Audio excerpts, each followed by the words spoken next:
Hey, good morning. Chuck here with Apple Drains. Today we are in a town called Palm Coast, Florida.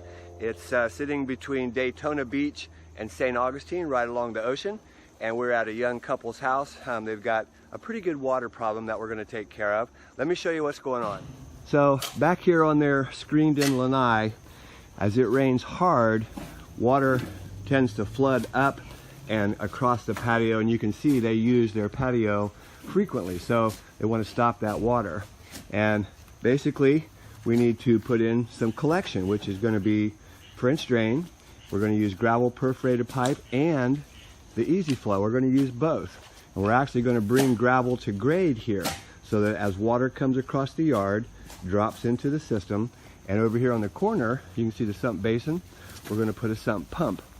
That pump's going to lift it up and send it all the way out to the front swale. There's a little gully out there.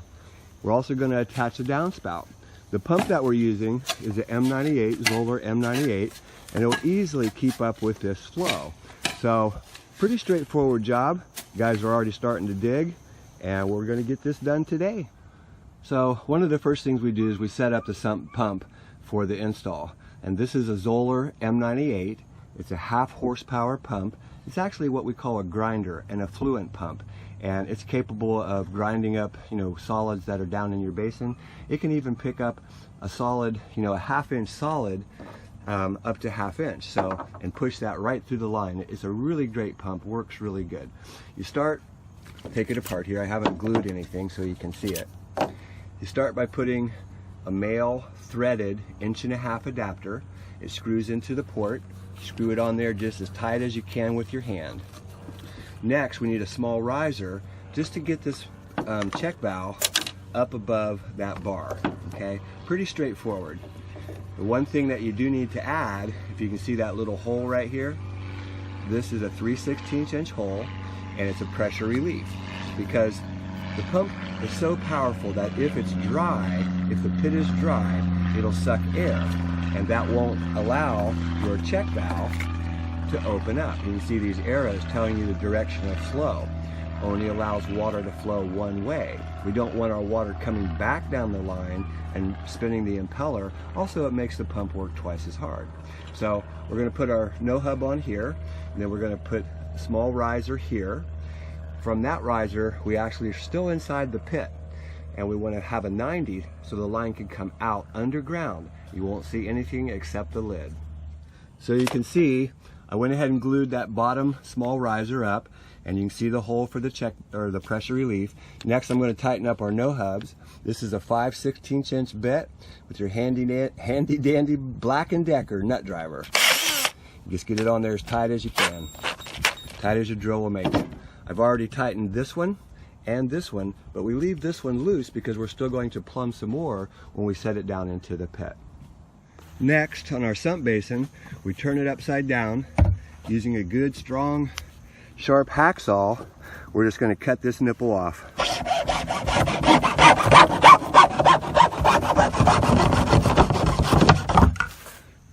We're going to do the same thing on the other side because we've got 2 inlets coming in. So let's spin it around. You can see this nipple. These are kind of preset at the right level, and they're not always, when you're digging, not always where you're going to be, but here they are. So let's cut this one off. Sorry, I'm doing it with one hand and the camera's shaking around a little bit.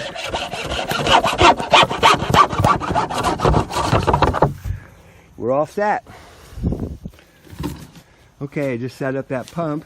Let's review it real quick. Kind of dark. So it's kind of bright, kind of dark.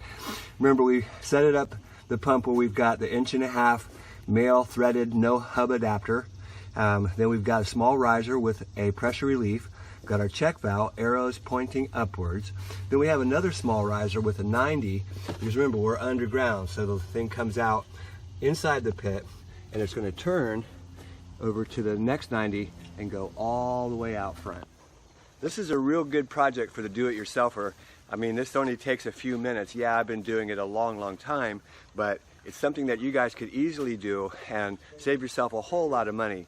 Parts are not cheap. There's a lot of material here. This stuff right here, very expensive pipe, but it works really good. pump, basin, pit, discharge, collection, catch basins. You'll be up there, somewhere around 12 to 1,500 to have all your materials in there, but you'll still save 2,000 or 3,000 over paying somebody else to come and do your job. Okay, so we have our discharge trench excavated. Line's just laying down there right now. We're going to hook our couplings up, glue all that together. And back here in the back, everything's coming together real well. Chuck's plumbing the discharge. Remember, you have to glue each fitting, real important. You can see our sump pump installed. We hooked up the downspout to that as well, as you can see. Then we've got the easy flow, quick drain. We're also going to add gravel to this as well, because we're bringing gravel to grade. We want that water to drop right down through our system.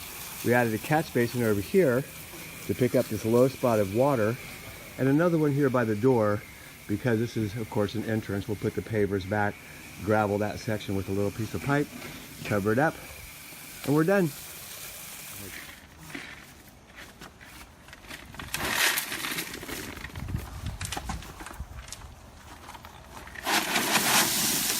Really, the hardest thing about this job, I believe, is just moving gravel around. But once you get it back here, pretty simple. You can use your shovel, spread it out. Remember, we're bringing gravel to grade, so this will all the water will just come and just go right through this. So remember that each fitting has to be glued. We're using a all-in-one. It's a medium grade cement. You just slide your coupling on. Next piece. We've only got a few more pieces to go. And then I'll show you how you set up that discharge. We use a 3-inch grate because the pump is so powerful it would blow a pop-up apart. We actually have to secure the grate with a screw because the pump's very powerful. So one of the things that we do, of course, when no one's here, is we always leave the warranty card. This is the warranty card for the Zoller. I leave the box as well because there's instructions on the box. Always get your warranty card. So we dry fit the end and make our measurement just to get to the, we need a little bit of pipe here at the end. Make your measurement so you can cut to fit that coupling. Once it gets that cut, then we'll glue up this final fitting right here and everything's ready to cover. So inside this 3-inch coupling, this is thin-walled PVC. There is a little donut and it adapts from schedule 40 1.5" to thin wall PVC. This is not available at Lowe's or Home Depot. You kind of have to find a plumbing supply, or if you remember, you can email me. I'll be happy to sell you one. They're about $5. Shipping, it's really not what we do, but if you really can't find one, be happy to help you. So Chuck's made all his measurements, and now he's just going to go ahead and glue a coupling. Remember, we're using an all-in-one cement. It doesn't take a lot of cement, it just takes a little, and it'll weld that together within seconds. You slide that coupling on to your pipe, give it a little twist so you know it's on there. Now you're ready to put your next piece on. Real simple stuff.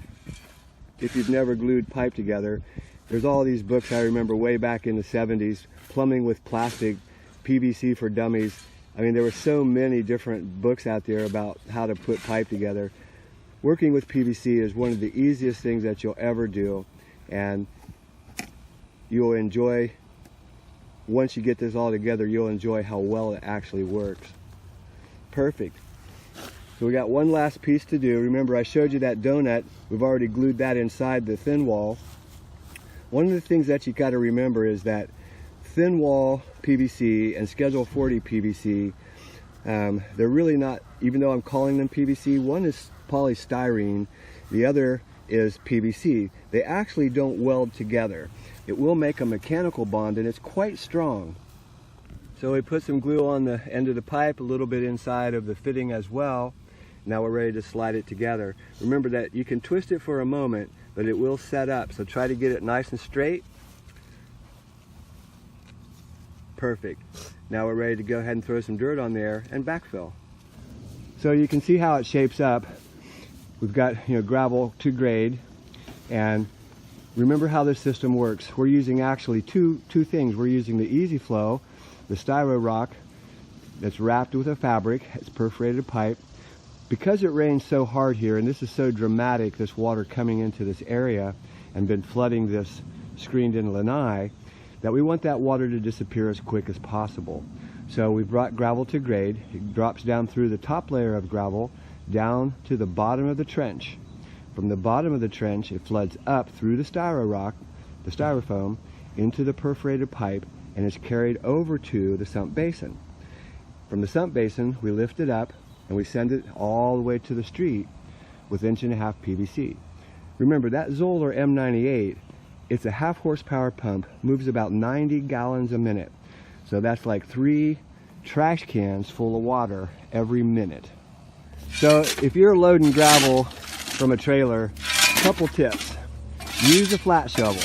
Hit the bottom of that gravel because it's important. It's just like getting the gravel from the yard. You don't see the loader dig into the top of the pile. They dig from the bottom. Take your gravel from the bottom, much cleaner. The other thing that's really important is have your wheelbarrow pointing the direction that you want to go. Once you fill that up with soil or gravel, it's heavy. Why take the chance of it dumping over or spilling? Little tip for backfilling: if you use your rake like a plow, it's not that easy to do, especially in St. Augustine grass. This is a vine, and the secret is to just have you see Chuck, back and forth, real quick little strokes. And when it rains, of course, that sand is going to just totally disappear. It's perfect. And we're setting our sod back on. That did a great job. It looks really good. We don't need to pack it down. It's going to drop all by itself. And we're just about done here. Hey, this is Chuck with Apple Drainge, reminding you that if you believe you can do something, I guarantee you can do it.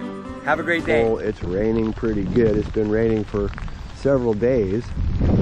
We have a discharge line that comes out here. We'll show you that in a second. And Ron said I could stop by and take a look. Let's see what's going on.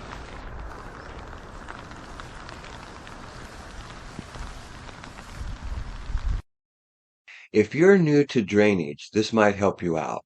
What we've done is we've installed a French drain along the footer of the lanai. So as water comes across that yard, it drops through that gravel into the perforated pipe and is carried over to the sump basin. We've also attached the downspout drain. So as water comes from the gutter, it travels underground into the sump pump, and the sump pump lifts it up and sends it all the way out to the street. Negative grade. This is by far the best way to solve negative grade problems. It's called an open French drain. This was a great project and something the homeowner could easily do themselves and truly save thousands of dollars. So hey, this is Chuck with Apple Drainge. I'm out here with Ron. We were out here about 3 years ago, and we installed this system right here. Get out of the rain. Yeah. And but it's raining. We came by to take a look, and I'm going to let Ron tell you about it. Hey guys, Ron here. We found him actually on YouTube, for, watching videos on how to do it, and found out he was local, and I figured it was just a lot easier to have him do it. So we called him out, and we used to have issues with basically the whole back porch flooding, which really sucked. We like hanging out here, so we basically did the whole drainage system. Like he said, it's been about 3 years, and now we have no flooding issues at all. I mean, it pulls all the water right out. Even when it's done raining, it dries the yard right back down. It's really doing its job. We've been super happy. Like so, 5 out of 5 stars. let's go out front. So you can see out front, it's been raining hard. Culverts are full. That's pretty normal. And somewhere around here is our discharge. Yeah, it should be right around here somewhere. Yeah, it kind of gets grown over, but it still functions just, there it is. Yep. Still functions great. So Ron, is there any problem with that? I mean...